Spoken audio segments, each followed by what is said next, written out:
The psychology of people who treat their birthday. Like a normal day, have you ever met one of them?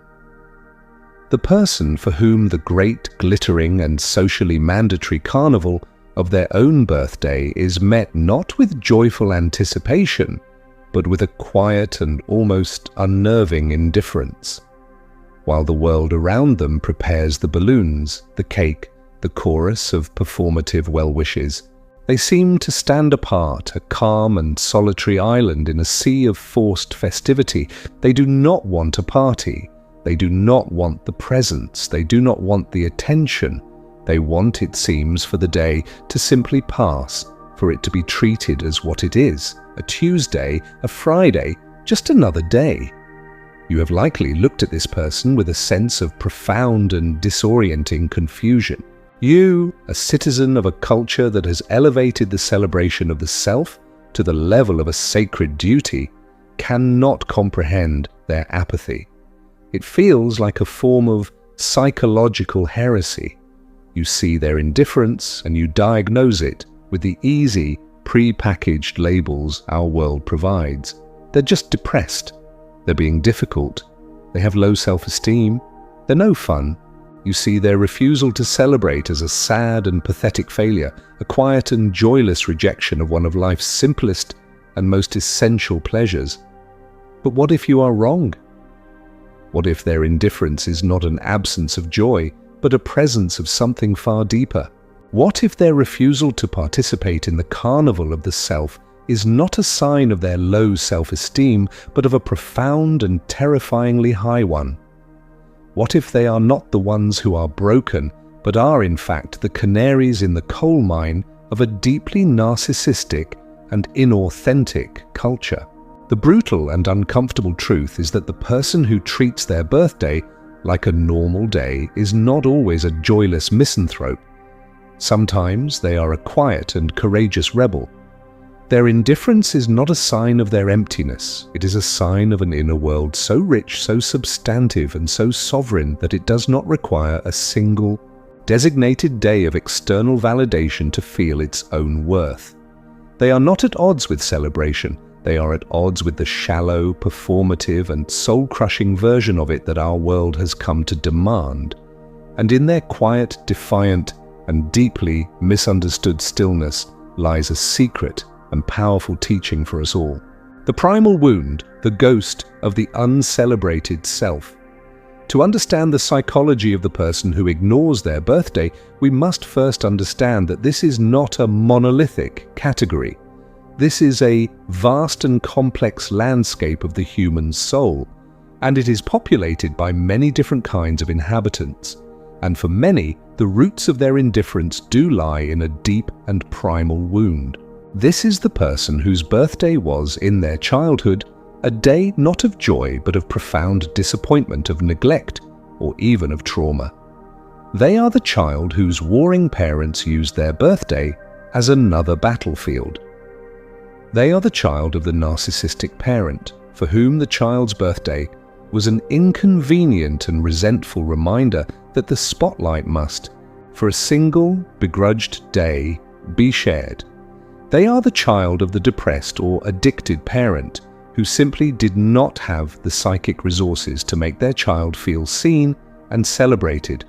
For this person, the birthday is not a day of celebration. It is a monument to a wound. It is an annual reminder of their own primal invisibility, a ghost that rises from the past to whisper the same devastating message: you are not important. Your existence is not a cause for celebration. The confetti, the cake, the chorus of happy birthday, these are not sources of joy. They are a kind of psychic acid, a painful and ironic counterpoint to the deep, cold, and unchanging reality of their own inner worthlessness. Their refusal to celebrate is not a conscious choice. It is a trauma response. It is a profound and deeply ingrained act of self-protection. To allow themselves to hope for a happy birthday would be to risk the reopening of that ancient and terrible wound of disappointment. It is safer to expect nothing, to want nothing, to treat the day as a normal day. It is a preemptive surrender, a quiet and tragic strategy for managing an unbearable pain. Their indifference is not a sign of their strength. It is the scar tissue that has formed over their greatest and most secret vulnerability. They are not ignoring their birthday, they are trying with all their might to survive it. The Nietzschean skeptic, the rejection of the sentimental lie. But there is another kind of birthday ignorer. A person whose indifference comes not from a wound, but from a profound and terrifying strength. This is the person who is not afraid of the celebration, but who is, in a very real sense, disgusted by its inauthenticity. This is the independent mind, the free spirit. The person who has looked at the modern, commercialized and performative ritual of the birthday and has decided that it is a sentimental and deeply dishonest game that they are not willing to play. This is the exile in the sense that the great philosopher Friedrich Nietzsche would understand. For Nietzsche, our modern culture, with its slave morality, is a system that has elevated the values of the herd, comfort, safety, and a kind of cloying, sentimental happiness above all else. The modern birthday celebration is the high holy day of this religion. It is a ritual of mutual and often insincere affirmation. It is a day where we are all forced to participate in the collective fiction that the simple, biological fact of our continued existence is, in and of itself, a great and praiseworthy achievement. The Nietzschean soul, the person with a spark of the will to power, the drive to grow, to overcome, to become more than one is, finds this ritual to be a form of profound and almost nauseating decadence. They are not interested in being celebrated for simply being. They are interested in becoming someone who is worthy of celebration. Their life is not a passive state of existence to be commemorated. It is a project, a work of art, a difficult and often painful ascent. To pause for a day of self-congratulatory backpatting is not just a waste of time, it is a betrayal of the very ethos that drives them. This person is not being a curmudgeon, they are being an aristocrat of the spirit. Their standards for what is worthy of celebration are simply, and terrifyingly, higher than everyone else's. They are not waiting to be given a day of celebration by the calendar. They are striving to create a life that is a celebration in and of itself. This person is often seen by the world as arrogant, as aloof, as someone who thinks they are better than everyone else.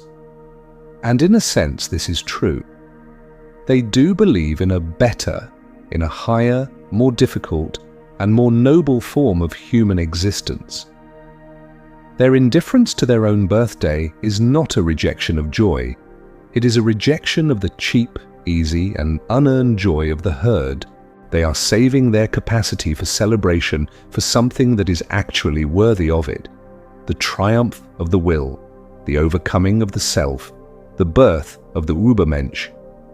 Their refusal to celebrate is not a sign of their emptiness. It is a sign of a hunger so profound that the cheap candy of the modern birthday cannot possibly satisfy it. The Jungian sovereign, the psychology of the internally referenced self. Between the wounded ghost and the Nietzschean skeptic lies a third, and perhaps the most psychologically profound type of the birthday ignorer, the person who has achieved a state of genuine and deeply peaceful psychic sovereignty. This is the person that the great psychologist Carl Jung would see as the goal of the human journey of individuation. The individuated person is the person who has successfully differentiated themselves from the collective. They have undergone the long and difficult alchemical process of withdrawing their projections from the world, of integrating their own shadow, and of finding their own unshakable center of gravity in the self, the totality of their own being. Their sense of worth is not a fragile and fluctuating commodity that is determined by the opinions of others. It is a deep, quiet, and self-evident reality that they carry within them at all times. For this person, the modern birthday ritual is not offensive and it is not threatening. It is simply and profoundly irrelevant. They do not need a single designated day of external validation because they are living in a state of constant internal self-validation. They do not need a chorus of other people to sing happy birthday to them because they are in a state of deep and loving communion with their own soul. They do not need to be given presents because they have already found the greatest treasure of all, their own whole and authentic self. Their indifference is not a form of protest and it is not a form of pain. It is a form of profound and unshakable peace. They have transcended the entire game of external validation, the frantic, ego-driven dance of which the birthday celebration is the ultimate expression. They are a person who is so profoundly at home in their own being, so deeply and satisfyingly engaged in the quiet, meaningful work of their own life, that the idea of a day dedicated to the celebration of their own egos seems almost absurd, a quaint and slightly silly custom from a world they no longer fully inhabit. This is not to say that they are incapable of joy or of celebration. On the contrary, their capacity for joy is often far deeper and more authentic than that of the person who lives for their own birthday party. But their joy is not dependent on the applause of the crowd. It is a quiet, steady, and self-generated flame. They find their celebration not in the noisy, performative, and ultimately empty rituals of the collective, but in the small, real, and sacred moments of their own authentic life, in a walk in the woods, in a deep conversation with a single true friend, in the quiet satisfaction of a piece of work well done. Their refusal to make a fuss about their birthday is not a rejection of the people who love them. It is a quiet and powerful invitation for those people to meet them on a different and far deeper level. It is an invitation to move beyond the shallow, performative, and ultimately impersonal ritual of the birthday party and to engage in the real, authentic, and soul-to-soul connection that is the only form of celebration that truly matters to them. The path of the inner sovereign. The choice before the modern soul. What then can we learn from these quiet and often misunderstood rebels, these people who treat their birthday like a normal day? They are not just social outliers. They are a mirror. They are a profound and uncomfortable reflection of the deep and often desperate spiritual poverty of our own culture.